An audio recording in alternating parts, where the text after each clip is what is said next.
তো আর খাইতে পারি না। আমরা 2 বেলা ভাত খাই, 2 এক সময় আবার সকালে নাও খাই। টাকা পয়সা থাকে না, খাই না। আর যে টাকা পয়সা থাকে কিন্তু খাই। ব্যবসাটা চুরি হওয়ার পরে আর বাসা বাড়িতে থাকতে পারি না, ভাড়াও দেওয়া যায় না। তারপরে পানি খাই আর ঘুমায় থাকি।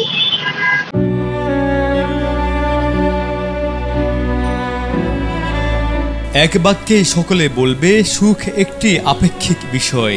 সুখ বড়ই কঠিন জিনিস। এই দুনিয়াতে ধনী বলছে আরো ধন দাও, ভিখারি বলছে আরো ভিক্ষা দাও। কেউ পাখির ঢানা ঝাপটানো দেখে সুখী হয়, আবার কেউ গোটা দুনিয়া পেয়েও সুখী নয়। এই আপেক্ষিক সুখের সন্ধানে ব্যস্ত মানবকুল। তবে সকলের কপালে যে সুখ বেশি দিন সয় না। পরিস্থিতিতে পড়ে কারো আবার ঠাঁই হয় রাস্তার ধারে। 15 বছর আগে সুখের সন্ধানে ঘর বেঁধেছিল আলামিন ফাতেমার এই দম্পতি। তাদের কোলজুড়ে আসে ফুটফুটে এক কন্যা সন্তান।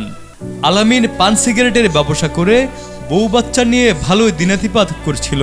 তবে তার ব্যবসার মালামাল চুরি হয়ে যাওয়ায় তার জীবন হয়ে ওঠে আরো দুর্বিষহ। বাসা ভাড়া পরিশোধ না করতে পেরে বউ বাচ্চা নিয়ে ঠাঁই হয়েছে রাস্তায়। পরিবার নিয়ে হয়েছে ভবঘুরে। ভোরের আলো না ফুটতেই বস্তা হাতে বেরিয়ে পড়েন পরিবার সহ।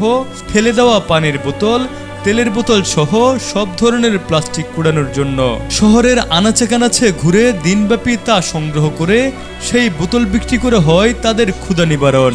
কখনো খেয়ে আবার কখনো না খেয়ে দিন কাটে এই দম্পতির। ব্যবসা বাণিজ্য নাই, পরিস্থিতি শিকার এই রাস্তায় থাকি। পরিস্থিতি শিকার যেটা ব্যবসা ছিল পান সিগারেটের, ব্যবসাটা চুরি হওয়ার পরে আর বাসা বাড়িতে থাকতে পারি না, ভাড়াও দেওয়া যায় না।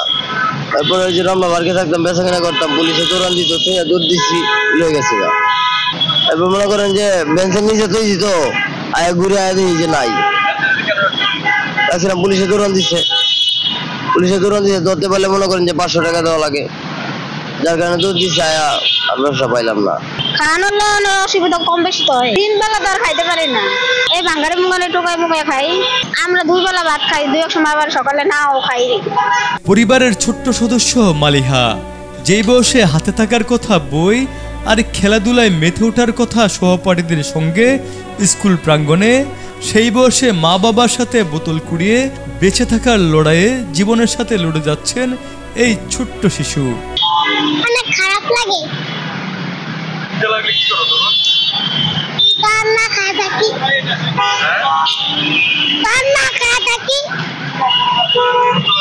হ্যাঁ। কখন বেশি খিদে লাগে? কখন বেশি খিদে লাগে? বিকালে, আবার সকালে। মা বাবা যখন খাইতে দিতে পারো না তখন কিছু বলো না? কি বলো তাহলে? কিছু কই আমাকে খিদে লাগছে, কয় নাই যা, তারপরে চুপ করে বের। খিদে লাগলে তখন কি করো? তখন তারপরে কিছু খাই না, তারপর বসে থাকি। কোনো মনে হয় না যে না খেয়ে খিদে মরে যাবে, মনে হয় না? হ্যাঁ। তখন তারপরে পানি খাই আর তারপর বসে থাকি। সমাজের 8-10টা পরিবারের মতোই চলছিল তাদের সংসার।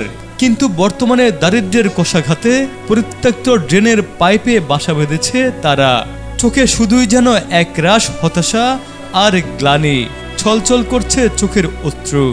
অশ্রুসিক্ত চোখে বলে দিচ্ছে তাদের কষ্টের কথা। এরই মধ্যে ফাতেমার গর্ভে আছে 9 মাসের আরেক অনাগত শিশু। এই মা জানে না তার ভবিষ্যৎ, জানে না তার অনাগত সন্তানের আগামীর দিন। আভিজাত্য আর প্রাচুর্য শহরের পিছিয়ে পড়ার আরেক গল্পের নাম আলামিন ফাতেমার দম্পতি। নিয়তি তাদেরকে নামিয়েছে রাস্তায়।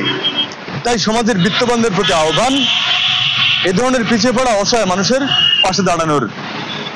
অভি আরিফ, ভোরের পাতা, ঢাকা।